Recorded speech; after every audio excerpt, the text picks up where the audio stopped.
Coming up on today's episode of Airborne Affordable Flyers, CubCrafters gets STC for 30% Super Cub GW increase. Deltahawk brings Delta Force to Oshkosh. Rhinebeck gets the full Fed treatment. And I'm your host, Holland Lee. Welcome to Airborne Affordable Flyers, our programming designed to help you get and stay in aviation as affordably as possible.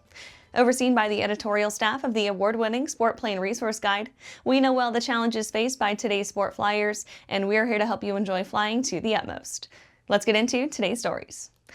CubCrafters gets STC for 30% Super Cub GW increase. The news that Piper PA-18 Super Cub owners have been waiting for has finally arrived. CubCrafters announced the availability of an FAA-approved STC that increases the gross weight of the legendary aircraft to 2,300 pounds, more than 30% higher than the original specifications. The news comes after CubCrafters has been working on the down low for years with industry partners including Lycoming, Hartzell, and others to make the Super Cub even better.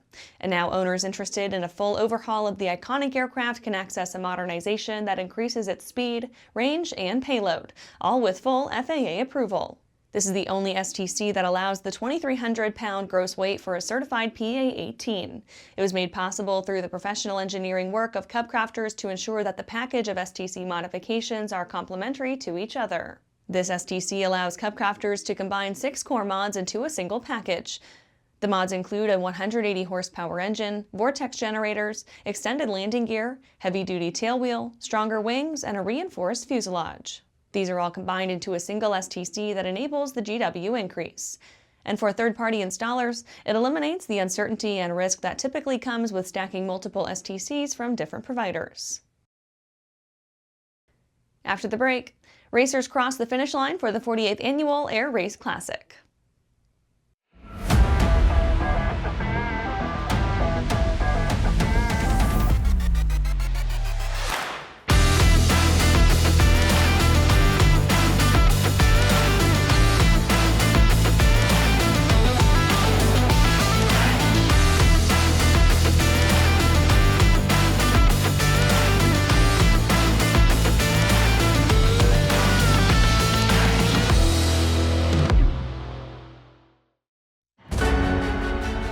For over 30 years, the massive Sport Plane Resource Guide has provided expert, credible information, evaluations, and critical analysis of all that the sport aviation world has to offer.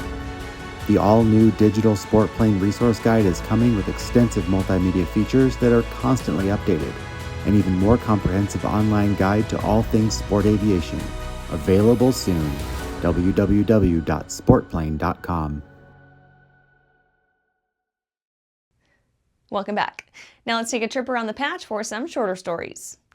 Racers cross the finish line for the 48th Annual Air Race Classic. All racers have made it across the finish line for the 2025 Women's Air Race Classic, marking the end of a 2,426-mile journey that brought competitors from Fairhope, Alabama to Spokane, Washington. Team 41, the Skybound Scots, Lauren and Rebecca, took first place in the competition class. The rest of the podium included teams Frickin' Awesome and Is This Heaven? In the intercollegiate class, the University of North Dakota's Team 22 Frozen Force, Helena, Charlotte, and Caroline came out on top, trailed by the Liberty University Liberty Bells 1 and Auburn University War Eagle Women. 8 lost in Brazilian hot air balloon fire. At least 8 of 21 occupants were killed when a Gulfier balloon's G-32 13,000 caught fire and crashed in southern Brazil on June 21st. The hot air balloon tourism company involved has since indefinitely suspended all operations. The balloon was carrying 21 people on what was supposed to be a scenic tourism flight in one of Brazil's most popular ballooning destinations. According to police and survivor accounts, the fire began inside the basket while the balloon was airborne. Feds clarify stance on banning 100 LL. The FAA has now made it clear federally funded airports cannot restrict access to 100-octane low-lead avgas, unless they'd rather violate federal law and potentially pay $5,000 per day in penalties. The clarification comes with a Q&A released May 19, 2025 by the FAA. It interprets Section 770 of the FAA Reauthorization Act of 2024, which created Grant Assurance 40, a requirement that prohibits airports from banning or limiting the availability of 100 LL until an FAA-approved, industry-accepted unleaded replacement fuel is both available and authorized. ASA announces the Complete Remote Pilot New Edition.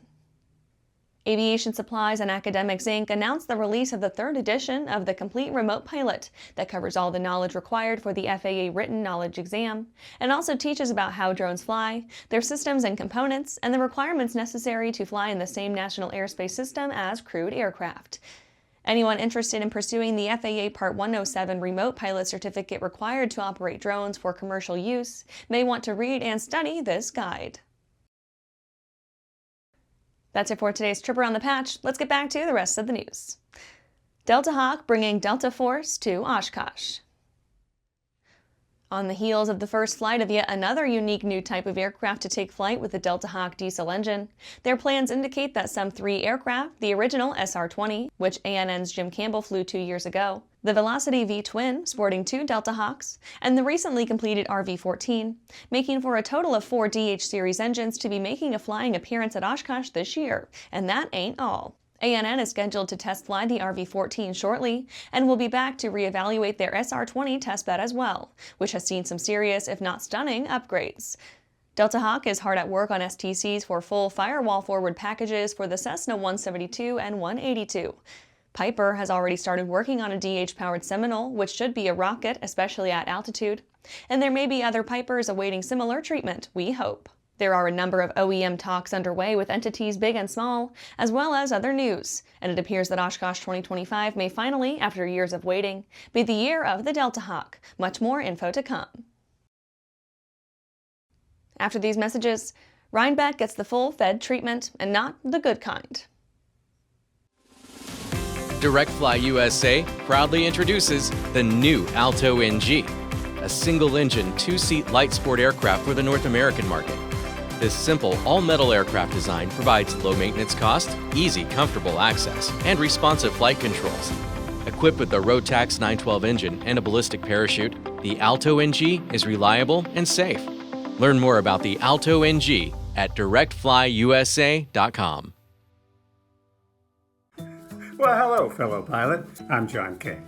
And I'm Martha King. You know, we've all had our flying lives disrupted lately. Well, King Schools is here to help you stay up to date with courses that you can access on your desktop, iPad, or iPhone. If you'd like a refresher or just want to expand your aviation horizons, we have a course for you. So head over to kingschools.com/Rusty today for details. Welcome back. Rhinebeck gets the full Fed treatment and not the good kind. The Old Rhinebeck Aerodrome has canceled a second weekend of events, further delaying the start of its 2025 Airshow season. The organization clarified that the setback is out of its control, with 2 of its 3 air bosses awaiting reauthorization from the FAA. The site, located in Red Hook, New York, is an active aviation museum with origins dating back to 1958. The Aerodrome's 2025 show season was expected to run every weekend starting in mid-June and ending on October 19th. On June 13th, just a day before the show season was scheduled to begin, organizers were forced to call off the opening weekend's events. While not many specifics were given, it was clear that regulatory hurdles were to blame. These suspicions were unfortunately confirmed more recently when the Aerodrome canceled another weekend of air shows. Organization President and Chief Pilot Clay Hammond explained that, quote, 2 of our air bosses came up due for renewal at the end of last season, and that renewal process was begun on time and with intent to have finished before the start of 2025 air shows. Alas, these renewals have not yet been granted despite our best efforts, end quote.